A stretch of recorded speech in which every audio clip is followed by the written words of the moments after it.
I'm not saying that this September was a sad month for me, but I was really busy. It's not great. I'm gonna start with that. It's not the worst month of the year. The worst month of the year was February. That was because I went to Mexico. This month was second worst. I am worried that I'm gonna have to start combining months again because I read 6 books in September. So hello and welcome. This is my September wrap up, I should probably say. Yeah, here's my little stack. Like, they're okay. It's not bad. It was okay. It was just alright, you know? Nothing too fantastical. Nothing too crazy. I pretty much enjoyed everything that I read this month.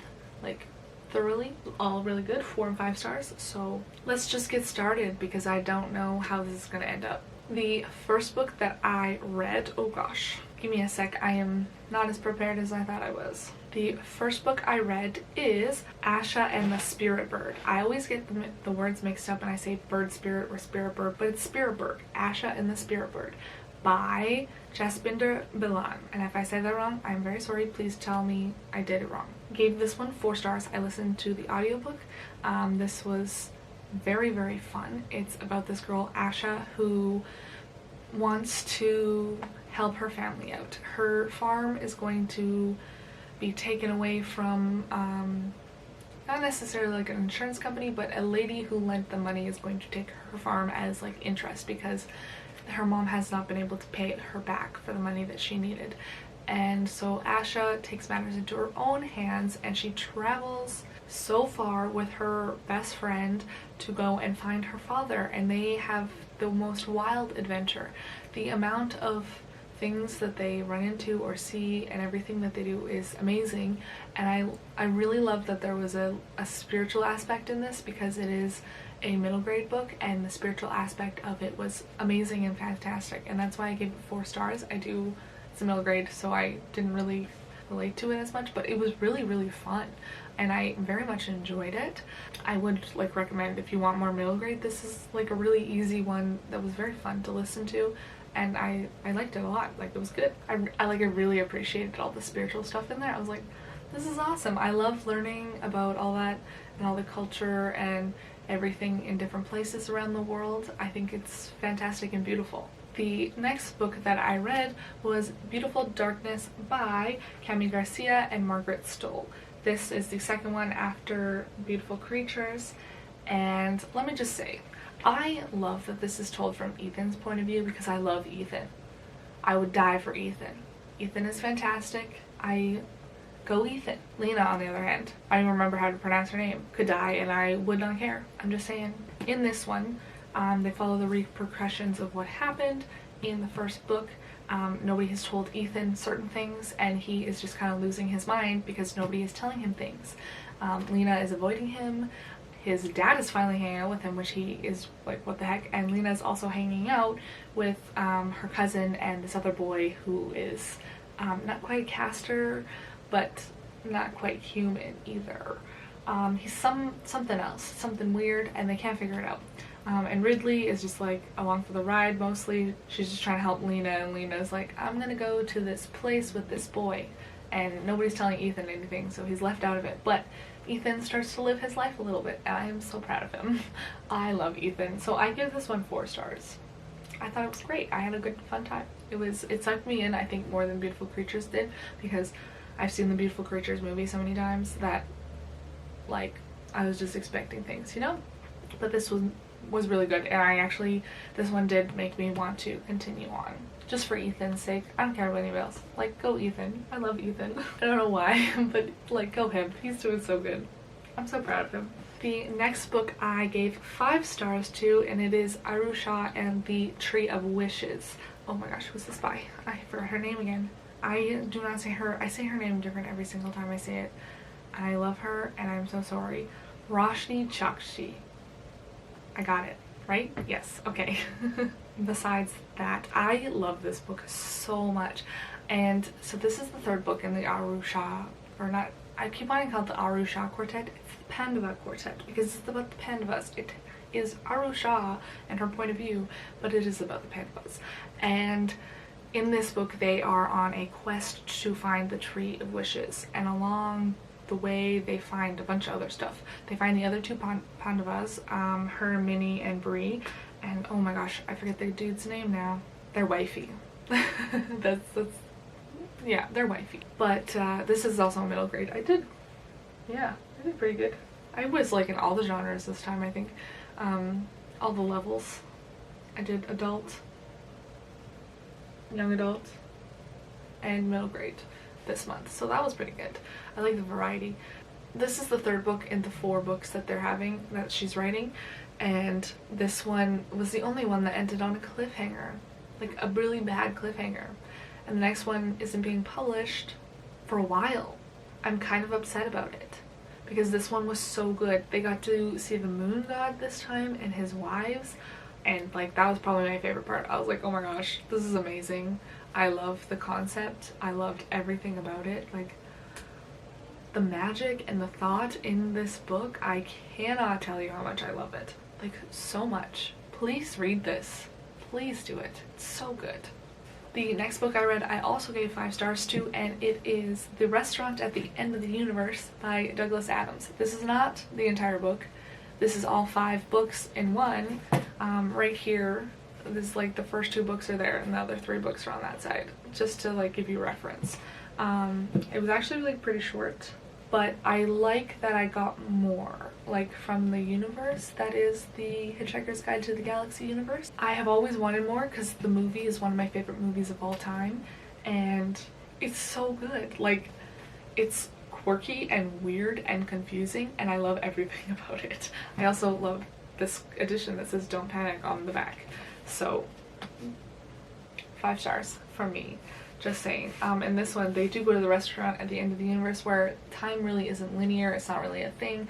But every night they have a little event and they watch the universe explode because it's the end of the universe. So the universe is ending. It's like not at the edge of the universe. Like it's at the end when the universe ends, but it ends all the time. And they do like a show in the restaurant so you can watch it. It's very weird and very strange. And I loved everything about it. The next book I gave 4 stars, more like 4.5 stars. It's like almost there to my favorites. I bet you by the time I read the last book it will be like on my favorites, and it is The Obelisk Gate, or The Obelisk Gate, however you pronounce it. I've heard it pronounced multiple different ways, but it's by N.K. Jemisin, and it's wonderful. This was very fun. It pretty much picked up right where the 5th season ended off. We're following Asuna and her daughter. Those are the 2 point of views that we get. And her daughter is learning about what she is, learning about how to use her abilities, and Asuna is learning how to become a 10 ringer because she's 6 ringer when she starts off this book, and she's building her way up so that she can learn everything. She's learning concepts, she's learning how to use her magic because they started using the word magic in this book because that's what the people back in the day used to call it, the people who discovered it originally. I don't know if it's our world or it could be our world, but they did a bunch of stuff to the earth and the earth got angry, and the stuff with the moon is like wild. Like whoa. There's some really cool stuff in this. I don't want to tell you anymore because I don't want to spoil it for you. It's fantastic. Please read the 5th season. Oh my gosh. And if you like the 5th season like just a bit, this one is so much better. I couldn't even form coherent thoughts when I finished that one. I have the next one, so I'm ready to go with the next book. It's okay. We're all good. The last book that I ended up reading in the month of September is Once Upon a Dream by Liz Braswell. This is a twisted tale. You can read this series in whatever order you want. I'm reading them in order of publication. This is Sleeping Beauty. This is the beautiful cover though. Like, what the heck? Like, oh my gosh. Fantastic. In this book, it starts where the movie is where the prince has slain the dragon and now he's going to go wake up the princess, and he kisses her and then he falls asleep.